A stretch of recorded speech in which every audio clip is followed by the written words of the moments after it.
What up, everybody? It's your boy, MC Inspires Black Superman, Mr. Health and Wealth. You know, I like to give my rainy day card messages. So this week's message is don't avoid the problems.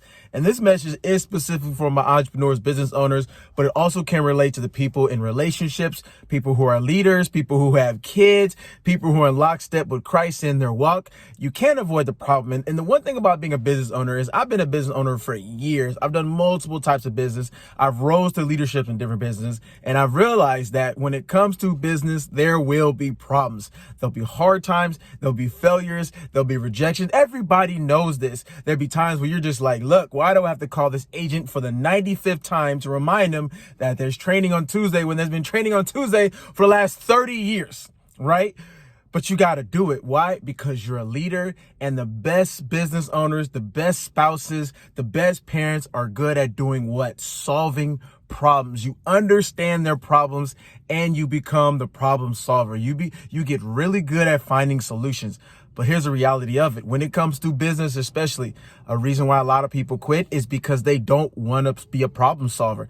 They don't want to fix things. They don't want to correct things. They don't want to lead. They don't want to find ways to improve. And one thing I always tell people about entrepreneurship is we're the ones who bridge the gap to where we see that there's a problem and we see that there's a need in a certain aspect or a certain group of people or a certain set of individuals. They have something that they need and we have what they need, and we need to bridge that gap. We need to be the ones that bring them together to that solution. So what that means is you have to be a solution finder. You have to be a problem solver. And then when challenges and adversity comes, guess what? You know how to overcome that. You know how to coach people through that. Hell, you know how to coach yourself through that. You know how to lean on Jesus. You know how to read books in personal development. You know how to reach on your calling your mentors and your advisors to help solve those problems. But when you're a business owner, when you're a parent, when you're a warrior for Christ, when you're in a relationship, guess what you're going to have to get really good at?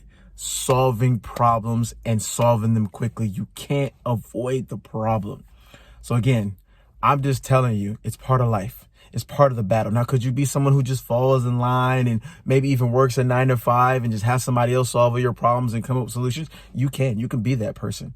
To me, I don't want to be that person. I want to be an effective and efficient leader that can actually do some great things in this world and create change, bridge the gap, and bring prosperity to my people, to this country.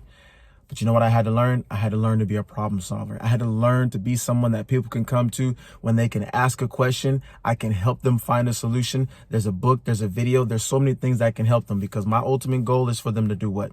To eat better, to save better, to live better, and in everything they do, always lead with love. You guys have a great week.